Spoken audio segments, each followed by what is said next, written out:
ఈరోజు మనుషులు ఏ వైపున వెళ్తే దేవుడు ఆ వైపున ఎదుర్కోవడానికి వస్తూ ఉన్నాడు. నువ్వు ఇలా స్ట్రైట్గా వస్తే నీకు ఎదురుపడడానికి ఇట్టే వస్తున్నాడు. లేదు లేదు దేవుడు ఆ పక్క ఉన్నాడేమో అనుకుని అట్లా పోతే దేవుడు ఏం చేస్తున్నాడు, ఇట తిరిగి అట్లా వస్తున్నాడు, నీకు ఎదురుపడతా ఉన్నాడు. లేదు నేను వెనక్కి పోతాను, వెనక పక్క ఏమైనా ఉన్నాడు అనుకుంటే దేవుడు ఈ చుట్టూ తిరిగి నీ కోసం వస్తున్నాడు, నీకు అక్కడ కనపడతా ఉన్నాడు. అయితే ప్రియులారా, వెనక్కి వెళ్ళేవాడికి కనపడుతున్నాడు, ముందుకు వచ్చేవాడికి కనపడుతున్నాడు, అడ్డాలు పోయేవాడికి దేవుడు దర్శనం ఇస్తా ఉన్నాడు.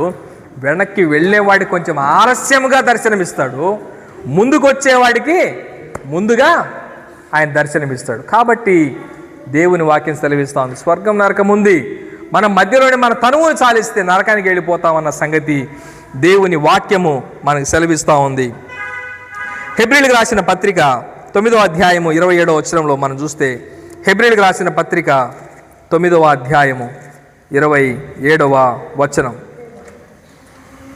9వ అధ్యాయము 27వ వచనం, మనుషులు ఒక్కసారి మృతి పొందవలనని నియమించబడిన తర్వాత తీర్పు జరుగును అనేసి అన్నాడు కదా. మనుషులందరూ ఒక్కసారి మరణించవలనని వ్రాయబడి ఉంది, తర్వాత తీర్పు జరుగును అనేస్తున్నాడు. ఆ తీర్పు ఇదే, వెలుగు లోకంలోనికి వచ్చాను కానీ తమ క్రియలు చెడ్డమైనందున ఆ వెలుగు యొద్దకు అనేకులు రాలేదన్నాడు. కాబట్టి మనుషులందరూ ఒకసారి చనిపోయిన తర్వాత ఏముందట, తీర్పు ఉంది. మనిషి మరణం ఒకటే, తీర్పు ఉంది అనేసి అన్నాడు. తీర్పు నువ్వు చూడలేదు, నేను చూడలేదు అనుకుంటే సొదొమ గొమొర్రా ప్రాంతాన్ని చూపిస్తున్నాడు, అదిగో నేను దానికి తీర్పు తీర్చానంటున్నాడు. సొదొమ గొమొర్రా ప్రాంతాన్ని చూపించి దేవుడు ఏమంటున్నాడు, నేను ఆ ప్రాంతానికి తీర్పు తీర్చాను, వెళ్ళు, అంతా బూడిదే. దేవుడు దాన్ని భస్మముగా చేసి ముందకు భక్తిహీనులకు వాటిని దృష్టాంతములుగా ఉంచుటకే వాటికి నాశనం విధించనున్నాడు.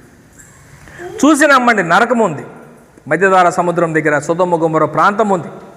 ఆ ప్రాంతాన్ని చూసినప్పుడు మనకు కనపడుతుంది, అయ్యో దేవుడు కాల్చిపడేసిన పట్టణాలు ఇవి, దేవుడు కాల్చిపడేసిన పట్టణాలు, బూడిద, ఒక పెద్ద నగరమే బూడిదైపోయింది.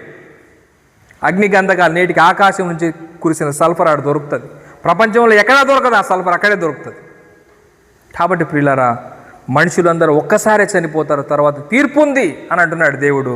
ఆ తీర్పు తీర్చేవాడు ప్రభు అయిన యేసుక్రీస్తే. ఎందుకంటే ఆయన నీ పక్షంలో వహించినప్పుడు నువ్వు ఆయన పక్షంలో లేవు. నువ్వు నా వాడివి అని చెప్పి దేవుడు నీ ముందుకు వచ్చినప్పుడు నువ్వు నా వాడివి కాదని చెప్పి దూరం వెళ్ళిపోతే దేవుడు ఏమంటాడు, నీ ఇష్టం నాయన అనేసి అంటాడు. దేవుడు ఎవరిని బలవంత పెట్టాడు, దేవుడు ఎవరిని బలవంత పెట్టాడు. దూరం వెళ్ళిపోయావా, నరకానికి వెళ్ళిపోతావు. నా దగ్గరకు వచ్చావా, నాతో పాటు యుగయుగాలు నాతో పాటు రాజ్యం వెళ్తావు. నువ్వు ఒక సంతోషకరమైన పట్టణం, శుద్ధ సువర్ణమైన రాజవీధులు అనేసి అన్నాడు. అది చచ్చౌకమైన బిల్డింగ్